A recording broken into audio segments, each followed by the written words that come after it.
Hello and welcome to our first episode of the semester with Emily Reifsnyder and my new co-host, Alex Eggleston. Joining us today for this recording of Into the Darkroom, we have none other than the Photo and Video Department's own Troy Holleman. Troy is an artist, educator, and independent curator based out of Philadelphia, PA. He received his BFA in photography and intermediary from Heron School of Art and Design. He also received his MFA in photography with a certificate in teaching and higher education from Tyler School of Art, Temple University. Welcome, Troy. Happy to be here with both of you. So I'll let Alex take the first question. What drew you to a camera? Like whether that was in childhood or just like in school? Oddly enough, I would say like in middle school, when they're telling you about high school and like, oh, you can start to take other classes. I remember seeing that I could take a photography class my junior year.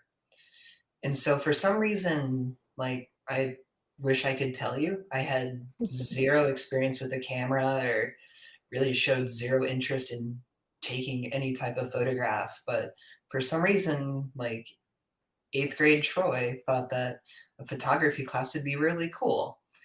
And when I got into that class, so yeah, when I was a junior in high school, the teacher, Miss Hopper. Miss Hopper was insane, but um, but she showed us like just kind of more of a range of what photography could be rather than from like a straight like documentary style or even like more of like the history of photography. Like she showed us like Jerry Yulesman, Ralph Meatyard, Joel Peter Witkin. And I remember explicitly seeing a Meatyard photograph and being like, what am I looking at? Like, this is creepy, it's weird, I'm into it, I have no idea what's going on. And so it was really kind of being exposed to, essentially I came in with this assumption of what I thought photography was at that time. And she said, no. So it was really those kind of initial couple of more experimental constructed image artists that kind of laid the framework for kind of what my practice is today. And so I would definitely say like it was more of kind of photography's relationship to a sense of reality or a sense of, I hate to even say this, but a sense of kind of truth in front of it. But then kind of the falsities that it can have, and then that relationship kind of back to, do you believe what's in front of you? And that type of kind of tension is what really kind of drove me to the lens, is our inherent like wanting to trust a photograph, but like especially nowadays we know that we can't have that same level of trust. Sounds like 8th grade Troy made a very good decision. Maybe the only good decision that 8th grade Troy made was being interested in a photo class. I mean, fair enough. So how did you kind of move on from just like straight photography into the more multimedia work you're doing now? Like kind of like when and how did that happen? My faculty in undergrad were very kind of adamant that we experiment with what the photograph can be and do.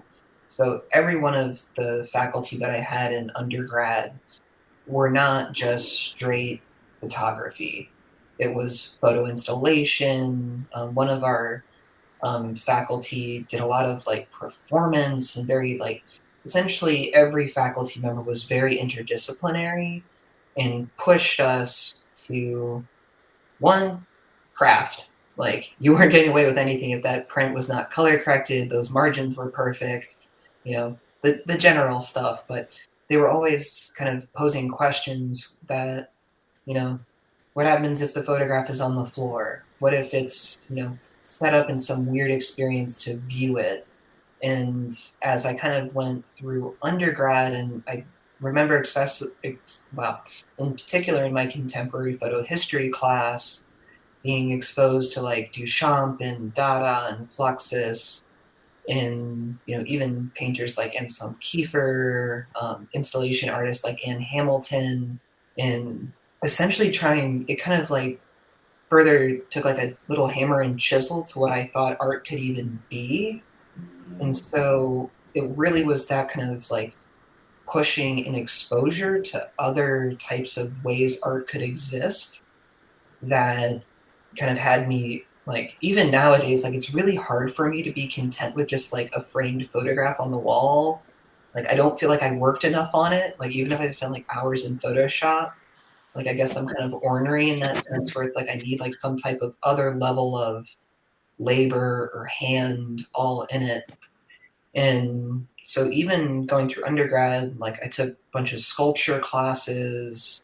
Like I know the basics of like mold making, how to weld, like woodworking. Like I essentially, or also, I guess I just get bored. Like I would be really bored if I could only make photographs. Like I love photography, like it shapes the way I think about everything, but it was really that I like to work with my hands, which was like why everyone loves the darkroom and just the magic of watching that print come out of the developer. Um, and so it was really kind of more of those early influences and kind of being kind of broken over the head with, you know, art turns into more of the gesture that you're trying to subject your viewer to than, explicitly the object. So that was kind of more of it than anything. And then just my persistence being kind of ornery and getting bored. So like um, having to learn the basics of coding, which is not fun, but being able to be able to do what I wanted to do, I had to learn other things. And I continue to try and teach myself stuff all the time. Out of like everything you've like taught yourself, like the coding, the woodworking, like all of that, is there anything that you feel has been like the most influential recently or otherwise? That is a solid question. I would say probably more of the process of learning like the basics of coding, because learning kind of those basics of those languages kind of can allow for anything to take off from there. So everything from like computational photography, now AI in photography can come into a different sense. Like woodworking and like mold making and things are more of a means to an end. And like, but now, like right here is like a voice modulation sensor. So essentially, it has granted me the opportunity to ask kind of unconventional questions like, what if you could talk to a photograph? You could talk to a video, starting to have things become a more back and forth, kind of more dynamic experience. Again, it wasn't fun. I don't enjoy coding, but it grants me the output that I want. So then you talked about influence, and specifically you mentioned Peter Witkin. So what artists influence you the most, whether historical or modern, and do you see that influence in your work? I look at so much art all the time. Like it is like it sounds weird, but like it's truly like an obsession. Um, like right next to me, there's a brilliant couple collaboration at the Fabric Workshop Museum right now by Mary Reed and Patrick Kelly called Blood Moon. It's fantastic. But as far as like a specific influence, I would definitely say Ralph Eugene Meatyard was definitely one of the biggest influences, especially early on, from everything from composition to the relationship to the figure that would come into play and still plays a role in how I think kind of about the figure today. Um, but essentially, um, it's all the time, everywhere. Definitely, as far as installation goes, Anne Hamilton is a rock star. I love Anne Hamilton's work. If you creep on my Instagram, you'll find a photo of when I got to meet her when I was in graduate school, and I'm cheesing really hard. Like I'm just like, oh my god, this is like the most like it's like the closest that I'll get. Like I don't know, celebrities. No, art world influence, like, it lost my mind. Micro celebrity. Yeah, definitely. And I went to a couple critiques at, so if anyone's interested, or they may not be public right now because of the way of the world, but the University of Pennsylvania SEM-FA department has public critiques of their graduate students, and Mary Reed and Patrick Kelly were actually there for one of their lectures. Um, so those are a couple, but definitely if we're going contemporary wise, it kind of goes into more of organizations like Team Lab, Moment Factory, Meow Wolf, these companies that are trying to find essentially ways that technology can create these more dynamic experiences, even out of something like Team Lab has a tea house that incorporates like interactive projections and things. And I guess just thinking that like nothing is off limits. Everything is totally up for grabs at any given moment. Like, how can we even change the way like this experience exists? How can it be different? How can we approach it in a different way? How can we approach lunch? Like, it also makes me think of like Merce Cunningham in like John Cage. Like, I don't know if I've subjected either of you, or Alex, I know I haven't subjected you to 4 minutes and 33 seconds yet, but like one of most like John Cage's most like known piece is just 4 minutes and 33 seconds of silence. And that really messed me up. And then like Merce Cunningham asking the question, like, can eating a sandwich be a dance? Like these really like almost really weird questions, but they're like things that like I come back to every time I find myself getting too like literal or heavy-handed, like the experience of making the work, or like Gilbert and George, where they claim everything they do is art. If you want a weird kind of mental experiment, next time you're just like walking to another room, think of it as art, and how you kind of approach that differently. So I realized I just kind of like listed off a laundry list of kind of various artists from all different time periods, but it's because like I find just all facets like equally as amazing. Like there's a great Anselm Kiefer documentary that he's essentially built a city for his work to live in, and this entire city is now essentially a piece of art. And so, can city planners and artists come together to create a more engaging city? I don't know. But like these are the type of questions that are always kind of like fluttering around my head is, there are all these like amazing kind of thinkers that have existed and continue to pose questions. And so staying up on it, but I'm also a sucker for a good Caravaggio painting, or like a good old German romantic like Caspar David Friedrich or something. It's not so much about like, yes, a lot of my work is very technical right now, but like I'm always like looking back as well as forward. And I feel like that's the best way to do it, just to look at everything you possibly can. Yeah. Ask yourself weird questions. Try and shock yourself. There's a great talk on YouTube that's performed by Benedict Cumberbatch. That's a letter that the conceptual artist Sol LeWitt wrote to Eva Hess. And in this like really dramatic reading, he's like, just make something stupid. Like make the worst piece you could fathom and just see what happens. Like, stop trying to be brilliant all the time and just like make something like silly or dumb or something that you don't think has any merit, and then look at it again in a year or two. Like I have like every sketchbook like right to my right, that everyone that I've had since like graduate school. And sometimes I just like thumb back, like maybe I was onto something and I just didn't think I was at the time. Yeah, ask yourself weird questions. What was your weirdest, worst piece of work? All right, this is gonna get weird. So, so in my undergrad, like we only had like one video class, and so I thought it would be simultaneously funny and a little just like make people uncomfortable. So I kind of did this. So I'm trying to think like what's gonna be the best way to say this. So I took like a little Pico projector and I projected into the back of a two-way mirror. So when the video recycled, you would only be left with your reflection, but it was small. It was like 4x6. So you could only kind of look at it one at a time.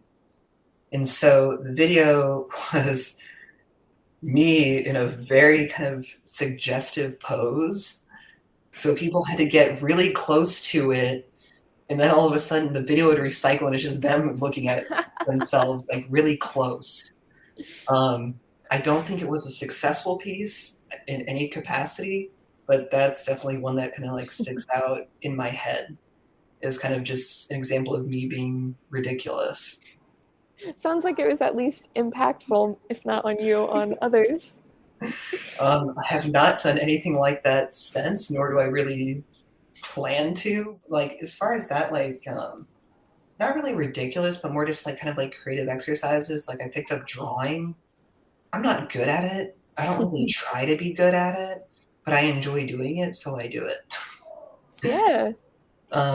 Like that's like something that I recommend for like any type of creative is like just make something that you enjoy making that you don't show anyone. Like just do it for you, and if it turns into something, cool. If it doesn't, no worries.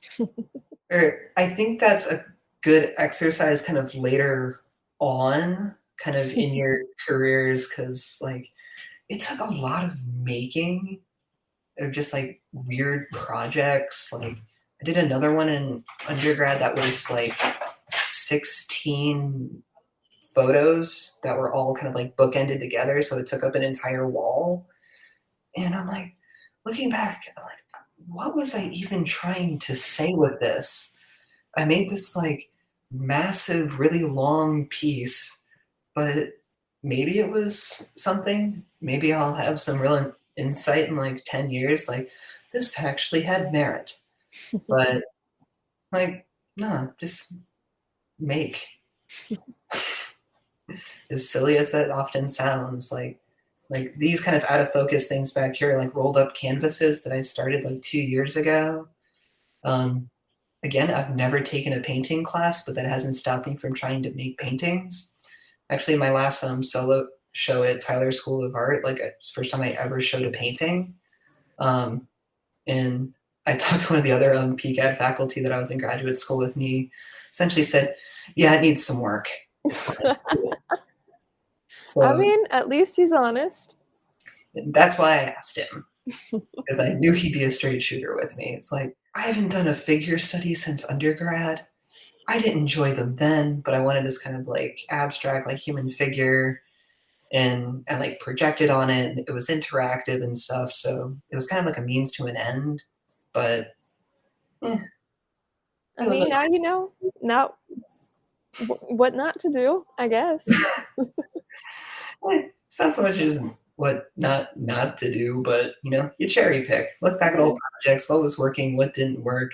No project's ever gonna like be, this is just everything came out perfectly and now I can go die happy. Like, no. Like every project is just kind of, you know, working through ideas, working through thoughts, feelings, emotions, ideas. Like it's all of those things all the time.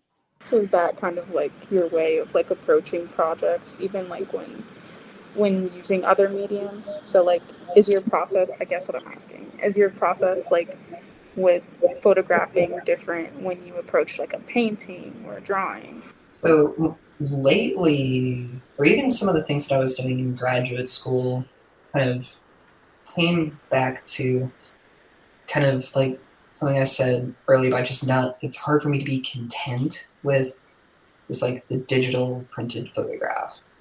So like one of the pieces that I made in grad school, like I melted like wax on it and let like candles burn themselves out on it, or like there's some type of like secondary process to kind of bring it back to the kind of an object, a uniqueness, like giving it a sense of like history or a different type of level of attention. But so I'm gonna have a solo show at a college in the spring of 2023, and I'm thinking about like I want to photograph again. I always get a wild hair and like still like photography. It's just a weird dynamic because I'm like I can't like touch it enough to like kind of make it feel like it's my own. But I'm thinking of kind of combining it with some type of like projection component.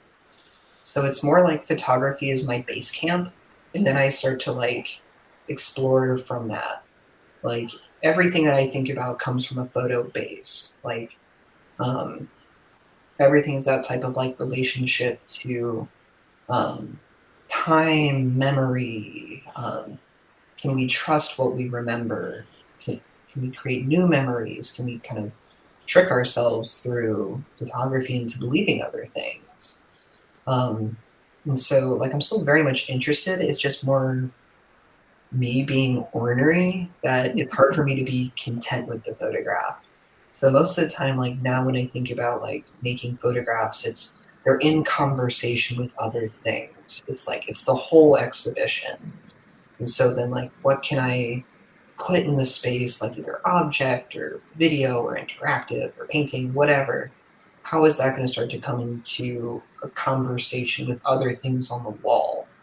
So it's almost kind of like curator artist kind of sense of like, all right, so there's this triptych, but can I put like a sculpture above the photographs? And then how does that dynamic start to come into play?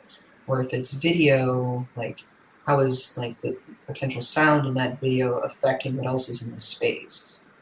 And so it's become much more of like a holistic kind of thought process where it's hard for me to kind of think of like this is going to be just photographs.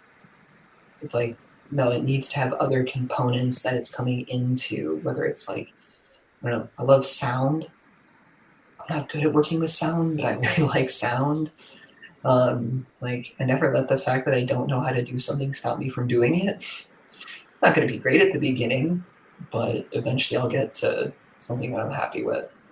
So that's much more of the approach. Like, I have like a handful of like rough sketches in like my sketchbook right now of like potential images I want to make. But those are kind of coming in conjunction with how can that come into conversation with some of the interactive stuff that I'm doing? Or can I embed like an AI component so it's constantly changing? The passiveness of photography is I think my biggest issue with it. It's like it's a very like you look at it, but I want the image to look back at you.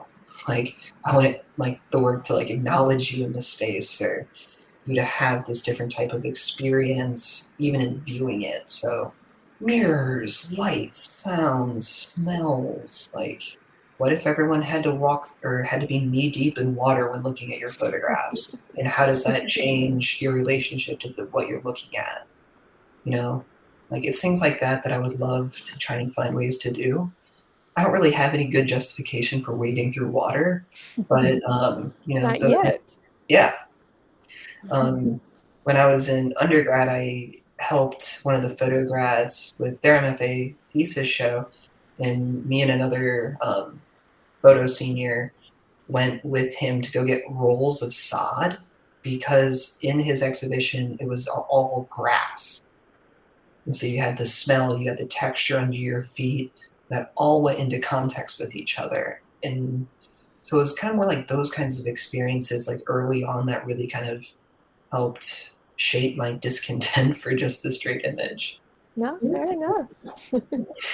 Is there a particular piece that maybe, even if it wasn't like your most technically successful one, that you like kind of like look back on the most fondly? Like maybe it like kind of like was a starting point for something, or just like something you were really passionate about.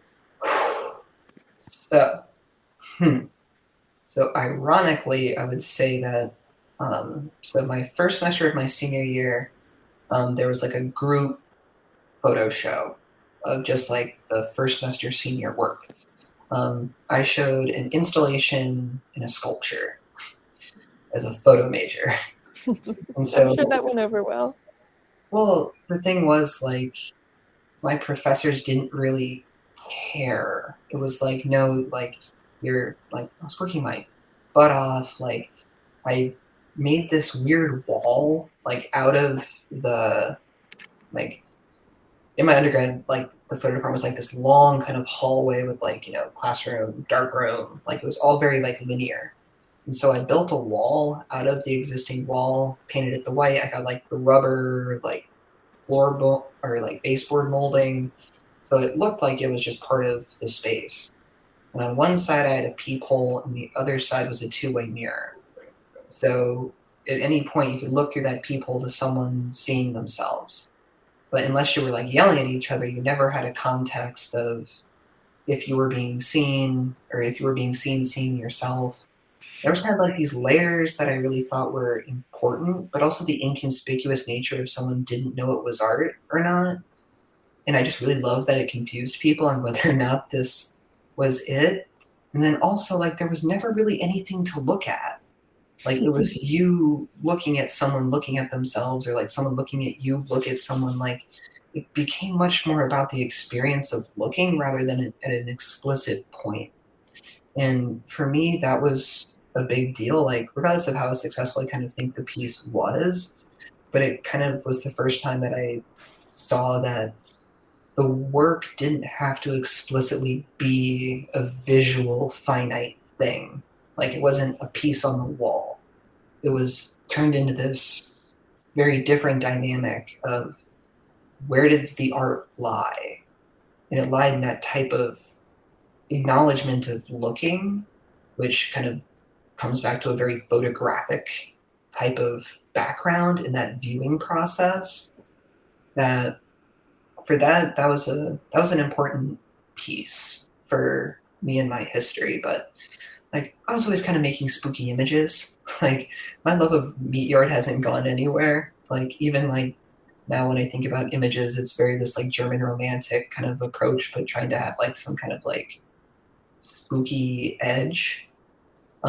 There's not really an explicit photograph that comes to mind, but more of, or what was most important was that type of installation piece when the art experience was not just a very passive viewing experience. It took a dynamic and a relationship amongst people. So kind of veering off a little bit, how did you get involved like in teaching? Was that something you went into graduate school? Kind of, well, obviously you went for it, but like in undergraduate, was that something you kind of had in the back of your mind, or is that something that kind of came to you later? So I was an awful student, like awful in high school, awful in middle school. I did not care about anything. I spent 2 years at a community college in my hometown. And again, like, I just didn't care at all. And it wasn't until like I moved out of my hometown and started going to Heron that all of a sudden it was like everything kind of like made sense. Like, art made sense. Like, and really was like being in that type of like supportive environment where it's like, you know, like, fail all the time. Like, your projects aren't going to always do what you want it to do. Like, give yourself the agency to just kind of like experiment. And like, I just found that to be such a rewarding place. Like, I spent like, our dark rooms were open 24 hours, and um, multiple times, like, we would pull out overnighters. Like, we would just be printing all night. Like, I lived there. Like, I was there 5 to 7 days a week. Like, I don't know where I was if I wasn't there. And so when I remember I was a junior in undergrad, and I was like, I don't want to leave. like this is just where I want to stay. Like, and I loved, like, I would go to the grad critiques, like anything I could do to be involved, like within this, just involved in art school. Like, I was there. Like, every artist lecture, like grad critiques, random workshop demos, like, I was there. And I just I loved that environment so much that my second semester junior year was when I started talking to my department chair about grad schools and potentially starting to apply and what I would need to do to kind of get those balls rolling. And it was really important when I was interviewing at grad schools and different programs that there was teaching opportunities. Whether it was, just being like a TA or teaching assistant or actually being able to teach a class. And ironically, when I was interviewing at Tyler, they're like, yeah, there's teaching opportunities. But it wasn't until I actually met some of the second years that they told me that Temple had a certificate in teaching and higher education. I was like, oh, awesome, because I'm not good with little kids. And so I would love to be working with adults and talking about weird, dense theory questions. Yeah, I'm sure kindergartners would be really into Meat Yard. I don't want to be responsible for subjecting them to Meat Yard and Yule Wiccan. I don't want that on me. But no, more of it was like I wanted to be more around like people like you, like young artists that were just kind of like starting to get some footing and start to just try and like figure themselves out.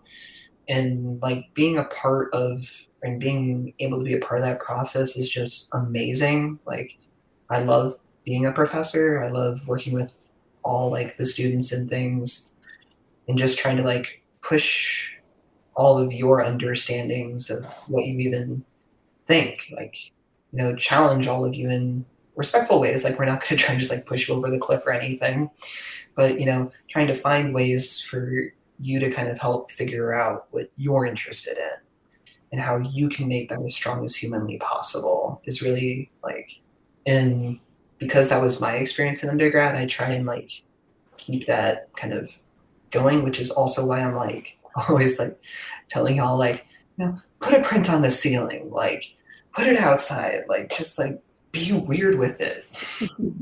I know that, you're the professor and you teach us things, but have you ever found that you learn things from your students? All the time. It's always like working with all of you, like I'm always having to like question how I understand things, like acknowledge like my own assumptions, like not just keeping up with things, like making sure that like I don't turn into this dinosaur and this fossil in everything from like being introduced to like softwares or just like different conversations that like I wasn't privy to, or privy to. I think I said privy, but conversations that I'd never been around before, like in being able to have that type of like exposure and that type of dialogue with all of you, like no, it's all the time. Like I'm not on a pedestal where it's like I know more than you and it will stay that way. Like I have some expertise that I try and work with all of you on, but all of you are always teaching me things all the time. Is there any like particular piece of advice you like to give students about photography or multimedia work or just art in general?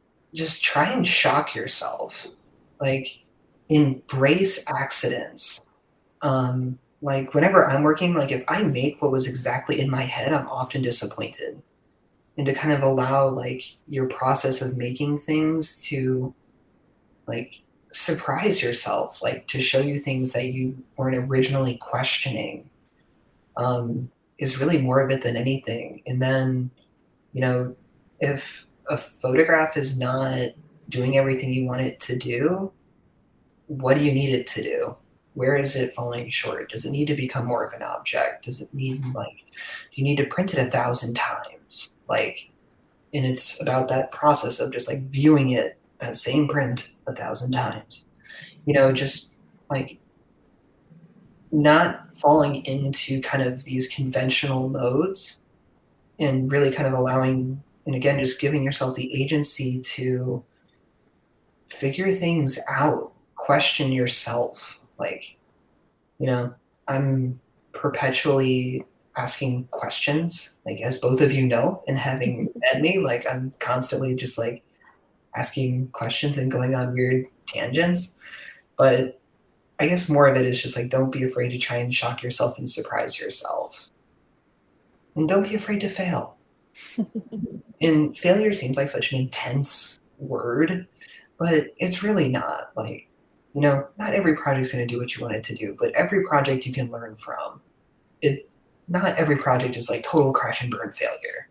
Like, there's always going to be kind of pitfalls that were working, and it's just as important to figure out what was not working. What was it about this gesture that I tried that caused it to not do everything I wanted to do? Then rework it and try it again. Or if you're just totally burnt out, just keep it in the back of your head. Like, that's why I keep all the sketchbooks over there. Like, maybe I thought one of those ideas really blew at the time, but maybe it just was waiting for the right moment. In some Kiefer documentary, he says this really weird thing where he's like, philosophers have to dance. And that's a type of like discursive thinking where it's like sometimes you gotta just like allow yourself to just kind of like be in a groove, be in a move, like just kind of like give yourself that agency to just kind of like move around without trying to stay in this rigid kind of framework. So how's that for a pull quote? Philosophers must dance. But from a professional practice standpoint, networking and learning to talk to people will be one of the best skills you will ever have.